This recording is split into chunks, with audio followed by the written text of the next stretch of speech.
selamat datang di Terana Podcast bersama Tere dan para narasumber kita. Vira, Owen, Nando. Hai semuanya, apa kabar nih? baik banget dong. baik banget. Buat. Nah, di kesempatan kali ini kita dikumpulkan untuk bikin video podcast. Hari ini kami memilih untuk mengangkat dan membahas topik yang sangat menarik bagi semua kalangan, yaitu toxic masculinity. Toxic masculinity dapat didefinisikan sebagai perilaku sempit terkait peran gender dan sifat laki-laki.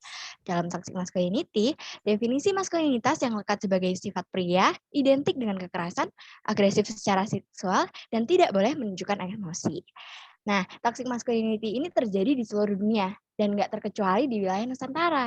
Hal ini dapat menghambat kesetaraan gender di Indonesia loh. Maka dari itu, dengan adanya pengangkatan topik ini, diharapkan para audiens agar dapat memahami makna dari toxic masculinity serta dapat dengan bijak untuk menyikapi hal ini bila terjadi peristiwa seperti toxic masculinity. Diharapkan pula agar masyarakat dapat saling menimbulkan rasa toleransi dan peduli terhadap sesama yang mengalami toxic masculinity. Dengan dimoderatori oleh aku Tere dan bersama 3 partner dan narasumber kita Vira, Owen, dan Nando, kami akan mengajak kalian semua untuk berpendapat dan berdiskusi bersama mengenai toxic masculinity yang dikemas dengan gaya santai dan ringan. Podcast kami ini berdurasi sekitar 10-20 menit. Apa benar cowok nggak boleh nangis? Harus kuat dan tahan banting? Yuk langsung aja kita masuk ke pembahasannya. Dengerin sampai habis ya di Terana Podcast. Seperti yang kita tahu tuh ya, laki-laki biasa sering dikaitkan dengan the image perilaku yang maskulin, cool, keras, dan macho. Biasa laki-laki juga selalu dituntut untuk tegas, nggak boleh nangis, nggak boleh cengeng, dan harus selalu kuat dan tangguh. benar. Entah siapa tuh yang mencetuskan pemikiran seperti itu. Padahal laki-laki kan juga manusia yang punya perasaan ya kan. Pasti mereka bisa sedih, senang, marah, dan pastinya mereka juga bisa nangis. Dan that's the fact, right? Tapi kenapa gitu loh masih ada banyak banget orang yang menganggap bahwa laki-laki itu harus tahan banting. Setuju banget. Dan kalian pernah lihat nggak sih cowok-cowok yang diajak karena pakaiannya rapi, diketawain karena galau, atau dikatain karena pakai skincare? Pernah lihat nggak sih? Pernah dong. Aduh, sering banget itu mah. Tapi itu kan sebenarnya lumrah banget ya kan, dan wajar dilakuin sama setiap orang nggak sih? Iya kan? Terus di beberapa platform media sosial kalian juga pasti pernah lihat sih cowok-cowok Korea yang sering dihujat karena pakai make up atau skincare. Para netizen itu kayak menganggap bahwa mereka tuh nggak maskulin. Menurut netizen, cowok sejati itu harusnya yang kayak ada di film Rambo, yang punya otot besar, gahar, dan jago berantem, bukan yang menari sambil pakai make up. Padahal itu kan terserah mereka ya kan. Mau mereka pakai masker bengkuang 6 biji kayak pakai bedak 90 kasir Alfamart. Kan terserah mereka dong. Toh yang punya badan juga mereka ya kan. Ya sih. Bener banget. Tapi ya mau gimana lagi ya kan, pikiran toxic masculinity itu udah kayak merajalela gitu, nggak cuma di Indonesia tapi juga di seluruh dunia. Aduh, terus parah sih toxic masculinity ini menjadi suatu kekangan bagi para pria. Dan tahu nggak sih kalau sebenarnya toxic masculinity ini udah ada istilahnya sejak dulu banget. Bahkan waktu kita masih kecil pun pasti udah ada tuh toxic masculinity. Tapi belum diberi istilah keren aja kayak sekarang. Masih ada banyak orang tua yang masih mengajarkan anak laki-lakinya untuk memendam perasaan mereka. Kalau menangis dianggap bukan laki-laki sejati gitu. Kalau menunjukkan perasaan dianggap tidak maskulin. Sehingga lambat laun seakan maskulin adalah soal kekuatan dan kekuasaan gitu. Aduh. Aduh, miris banget sih, parah ini. Jadi kasihan banget gak sih kalau cowok tuh sudah harus bisa menahan emosi mereka dan gak boleh nangis sejak kecil. Kalau ada apa-apa harus tahan itu kan kayak nyesek gitu, ada yang tertahan dalam hati gitu ya kan. Ya ini sebenarnya agak takut juga ya kalau nantinya tuh bisa jadi penyakit hati buat anak. Dan nanti si anak ini bakal merasa tertekan karena nggak bisa mengekspresikan dirinya. Terus aku juga sering nemu tuh kasus-kasus pembulian itu yang menganggap cowok tuh lemah cuma gara-gara mereka nonton Barbie atau suka warna pastel-pastel yang kayak cewek suka gitu loh. Kan itu hak mereka gitu ya, mereka mau suka apa. Tapi kasihannya malah dibully sama teman-temannya gitu. Iya, Parah aku juga pernah banget. denger sih. Separah itu ya toxic masculinity.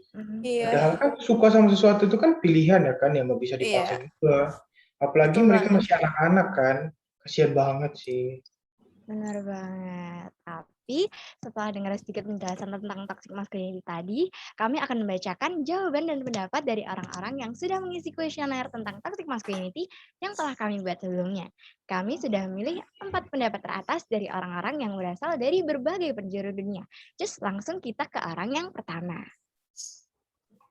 First, Miss Fernanda from Russia. She thinks toxic masculinity also has an impact on children mentality because toxic masculinity can trigger psychological and social problems, especially in school. Children who have learning difficulties and behavior problems. Okay, what an amazing opinion. Next, we have Mr. Ravi from India. Aca. Ya, lanjut. Okay. A word from Mr. Ravi to everyone in the world. Toxic masculinity is something that still needs to be addressed, and the only way to help men to learn that emotions don't devalue them or make them weak by instilling the mindset within them from a young age. The dangers of toxic masculinity are clear, and as a society, it's important to remember that everyone is human, and finding healthy ways to process emotions is important for all of us, especially men. Also, if you're struggling with the mental health effects of toxic masculinity or you need someone to express your emotions to, there is no shame in reaching out to help either from a psychologist or psychiatrist. As a man, I totally agree with the opinion. But next we got Mrs. Vincentia from UK. In her honest opinion, she thinks that we need to avoid toxic masculinity as much as possible, because if we get pulled into it, we can be those toxic people that thinks that men should be tough, masculine, and muscular. All men are not the same, and they have their own perspective of muscular. Okay, and the last person, we got Mr. Theo from Indonesia. He understands what the point of the question, but he disagree with statement that men can wear makeup and can cook. Guess makeup has no gender and cook has no gender. It's a basic survival skill, so it doesn't matter what gender you are. Crying too, it's okay for humans to cry, sad, upset, heartbreak, and it's okay to cry. If we don't cry and doesn't express ourselves, we might even be more depressed, and it's definitely uncomfortable. Yeah, that's That's true. all. Wah, pada kritis-kritis banget ya pendapatnya. Masuk Benar. akal semua sih. Tapi aku sempat kepikiran sih tadi, kok bisa sih toxic masculinity ini ada? Siapa sih yang cetusin? Dan Iya apa juga sih yang ya. latar belakangi mereka gitu untuk menjerumuskannya? Nggak Aduh, pertanyaan kepikiran. bagus sih ini sebenarnya. Nice question. Sebenarnya aku juga nggak tahu sih siapa yang pertama kali menemukan toxic masculinity. Karena memang toxic masculinity ini udah ada sejak dulu banget, dan sebenarnya pun nggak ada gitu loh definisi yang bilang kalau toxic masculinity ini bla bla bla bla. Nggak ada tuh konkret atau deskripsi yang menyebutkan bahwa laki-laki tuh nggak boleh terlihat cengeng, terlihat lemah, dan harus cantik. Benar. Dan secara ilmiah sebenarnya juga nggak ada sih peraturan tertulis yang kayak gitu. Dan toxic masculinity ini udah ada sejak dahulu kala, bahkan sejak masa-masa kerajaan Nusantara loh. Kalau kita Wow. telah lagi nih, tradisi Jawa sebenarnya secara nggak sadar tuh masih memahami pria sebagai nomor satu loh. Seakan paradigma ini tuh sudah diturunkan dari generasi ke generasi sampai jadi sebuah tradisi. Tapi di era modern ini seharusnya pemikiran tersebut tuh bisa disesuaikan dengan zaman kita. Kita kan udah nggak lagi hidup di zaman kerajaan, di mana wanita cuma dianggap sebagai penghibur, sebuah nilai estetika, atau bahkan cuma sebagai piala. Jadi, toxic masculinity itu ya cuma stereotip yang dibuat oleh masyarakat kita sendiri, yang udah ada dari dulu dan terus berkembang sampai sekarang. Terlebih lagi masyarakat kita yang kebanyakan patriarki. Nah, tadi kan ada kata patriarki tuh kan. Kita kan nggak tahu penjelasannya. Boleh tuh dijelasin? Oke, saya bantu jawab ya.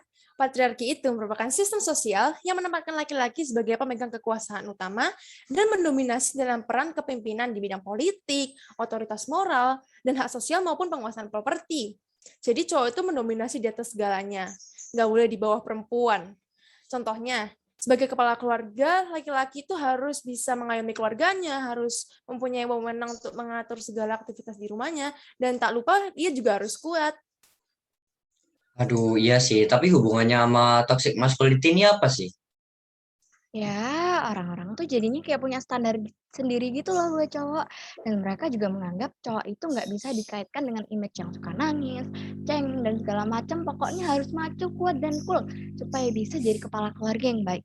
Kalau nggak sesuai dengan standar mereka, bisa-bisa cowok itu nggak dianggap sebagai laki-laki seutuhnya. Dan yang paling parah sih bisa dibully atau dikucilkan. Pokoknya intinya cowok itu harus lebih kuat lah dibanding perempuan. Pemikiran toxic masculinity ini juga menganggap kalau cowok nggak boleh melakukan pekerjaan-pekerjaan rumah, jadi cuma cewek yang boleh, dan menganggap kalau para cowok ini lebih dominan dalam segala hal daripada wanita. Gampangnya derajat pria tuh di atas perempuan lah gitu. Lah, tapi kan cewek sama cowok derajatnya sama aja di hadapan Tuhan. Kenapa orang bisa mikir kayak gitu? Iya sih. Nah, Iya, tapi kan kalau di hadapan Tuhan nih, kalau di hadapan masyarakat gimana? Gak ada yang tahu kan? Eh, Gak tahu, gak tahu, gak tahu. Nggak tahu. Diam deh aku. makanya toxic masculinity ini juga bisa menjadi salah satu faktor kenapa kesetaraan gender belum terrealisasi di Indonesia. Orang-orang di Indonesia terlalu mikir bahwa perempuan itu harus selalu mengerjakan kerjaan rumah, seperti membersihkan rumah, memasak, dan menjaga anak. Sedangkan laki-laki harus kerja. Selain itu, laki-laki juga akan dianggap kurang normal jika melakukan pekerjaan rumah. Laki-laki yang menggunakan skincare atau make up juga sering dianggap aneh. Padahal kan aslinya semua orang boleh pakai ya kan. Terus kenapa harus ada batasannya sih? Betul banget. Ya, gimana ya, kesetaraan itu terdengar sederhana banget ketika dibicarakan, meskipun kenyataannya sulit dicapai. Buat para cowok khususnya, dibutuhkan kesadaran tentang pentingnya kesetaraan itu sendiri. Inilah yang sebenarnya jadi lebih penting daripada menunjukkan sikap gentleman like-nya yang ada di film-film. Ini juga yang harus ditanamkan kepada generasi-generasi penerus kita berikutnya. Dari waktu ke waktu, kita harus mau beradaptasi. Ajaran tradisi, agama, atau budaya yang baik bolehlah dipertahankan. Sedangkan yang sudah tidak sesuai dengan zaman, baiknya ditinggalkan. Bukan berarti kita nggak menghargai sejarah atau budaya ya, tapi supaya kita bisa berevolusi ke arah yang lebih konstruktif dengan menata kembali paradigma tentang eksklusivitas yang memberikan jarak antara pria dan wanita, serta tentang perbedaan peran pria dan wanita yang sebenarnya adalah konsep yang kita buat sendiri gitu. Bener nggak sih? Aduh, betul banget sih, setuju, setuju. Lalu bagian paling parah dari toxic masculinity itu ya di sini sesuai dengan namanya toxic masculinity, artinya maskulin dan beracun dan bisa menjerumuskan orang-orang ke dalam jalan yang salah. Kadang ada beberapa cowok yang benar-benar setoksik itu sih, sampai berperilaku kasar, menunjukkan dominasi dan kekuasaan terhadap orang lain, dan menganggap keren hal-hal atau tindakan berisiko seperti mengonsumsi alkohol, berkendara dengan kecepatan yang tinggi, dan paling parahnya lagi, hingga mengonsumsi obat-obat terlarang loh. Parah sih. Kalau gini sih ngeri ya jadinya ya. Padahal kan maskulinitas itu juga bisa dibuktikan lewat tindakan-tindakan yang baik. Nggak perlu sampai harus berulah gitu ya kan. Masculinity ini nggak harus ngelakuin sesuatu yang toksik kok. Dengan membantu orang, misalnya kita kerja bakti atau sekedar bawain barang-barang berat, itu juga udah termasuk maco dan maskulin banget. Dan itu bisa jadi idaman para cewek-cewek loh. Jadi nggak perlu ngelakuin yang aneh-aneh gitu deh kalau mau dapat pengakuan maskulin. Ngapain harus ngelakuin yang berisiko padahal ada yang sederhana dan gampang banget ya kan? Apalagi harus sampai ngerasa yang paling superior dan bisa-bisanya tega nyakitin cewek. Itu gak perlu banget sih menurut aku. Aduh, benar, benar, benar, benar. Aku punya teori kesimpulan sih. Jadinya in conclusion, asik. Kita harus menghilangkan adanya ideologi tentang peran-peran yang memisahkan pria dan wanita. Menurutku sih, peran itu adalah sebuah konsep yang dibuat masyarakat berdasarkan zaman yang kita hidupi. Kalau dulu semua orang sepakat mengganti uang dengan batu, kini kita akan mengumpulkan batu untuk punya masa depan yang lebih baik. Begitu pula peran dan segala label yang ada di tengah-tengah kita. Terlalu banyak peran yang kita jalani, justru bisa bikin kita nggak fleksibel loh. Konsep label dan peran ini perlu direvisi kembali. Buktinya perempuan-perempuan di sekitar kalian bisa aja lebih maskulin daripada yang kalian pikirkan. Perempuan bisa jadi presiden, laki-laki juga bisa sih. Kedua genre ini bisa jadi apapun yang mereka mau, ya nggak sih? Iya, setuju, setuju.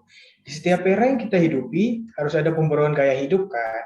Dan itu harus dimulai dari lingkaran terkecil kita. Dimulai dari diri kita sendiri untuk memutus rantai dari generasi pendahulu. Untuk contohnya, kita sebagai generasi muda ya, punya tugas untuk mendidik generasi penerus kelak agar tidak terpengaruh dengan apa yang masyarakat pikirkan sekarang, terutama tentang ketidaksetaraan gender dan toxic masculinity ini. Oh ya, aku punya kalimat dari Upin Ipin yang menyatakan statementnya Nando ini. Betul, betul, betul. Oh iya, buat para orang tua yang mendengarkan podcast ini, jangan lupa untuk senantiasa mengajarkan anak Anda terutama tentang pentingnya empati. Agar sebagai seorang pria, mereka bisa tahu diri dan batas sosial, belajar mendengarkan dan mengetahui, serta mau mengakui kesalahannya.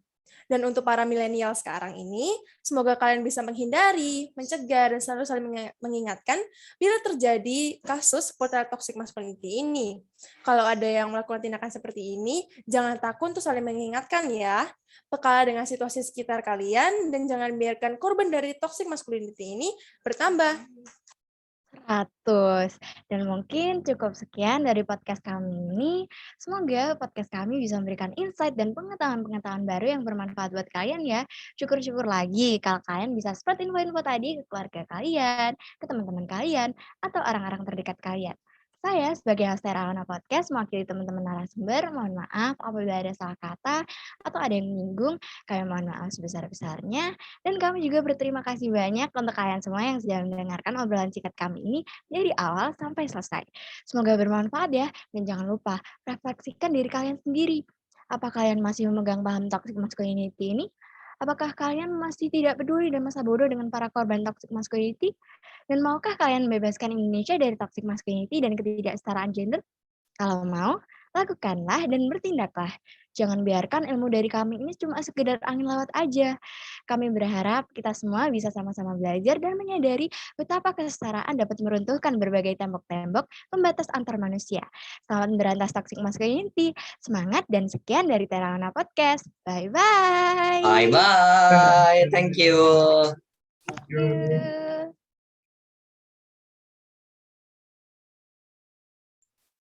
Wah, capek juga ya setelah podcast. Benar. Bentar, aku baru ingat. Besok kita ada ulangan bahasa Jerman kan? Oh iya, aduh. Bener-bener masa? aku nggak kok. Oh gila sih, aku nggak kepikiran sama sekali loh. Gimana kalau kita coba ngomong bahasa Jerman sekalian buat ingat-ingat materi? Aduh, itu juga sih. Kebetulan materi bahasa Jerman kita kan tentang Gaspra ya, alias conversation. Iya nggak sih? Iya benar-benar. Oke, langsung kita coba ya. Yang pertama keceplosan ngomong bahasa Indonesia, nanti harus traktir kita semua makan es krim ya. Setuju nggak? Oh jadi nantangin. Yuk. Oke. Hey, was willst du noch machen? Masih gampang. Apalagi yang akan kalian lakukan setelah ini? Gak apa-apa ya. Soalnya aku juga nggak tahu mau ngapain dan bosan banget. Ich weiß nicht, Mel ist so langweilig. Ke mall kayaknya seru nih. Ajakin aja deh. We waren es zusammen ins Einkaufszentrum zu gehen. Einkaufszentrum itu kan mall. Widih, pas banget ada yang ngajakin ke mall. Makan malam di sana aja kali ya, lapar soalnya. Gute Idee. Ich habe großen Hunger. Ich habe noch nicht Abend zu gegessen. Wah, asik banget nih nge-mall. Bisa refreshing. Lumayan nih, udah main, nonton pula. Mantap banget dah. Wir können auch einen Film schauen und zusammen durch ein Einkaufszentrum gehen. Buruan, keburu kemalaman nih.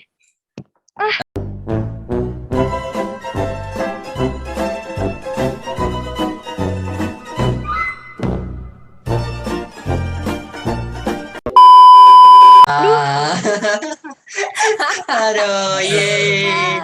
Der will uns es kaufen. Asik, es krim gratis. Ich meine, beeilt euch sie, bevor es zu spät ist. Julius de Eis. Kalah. Iya kalah. Okay, ich kaufe euch ein Eis. Danke euch allen fürs Zuschauen. Jetzt müssen wir loslegen. Tschüss. Eis. Tschüss.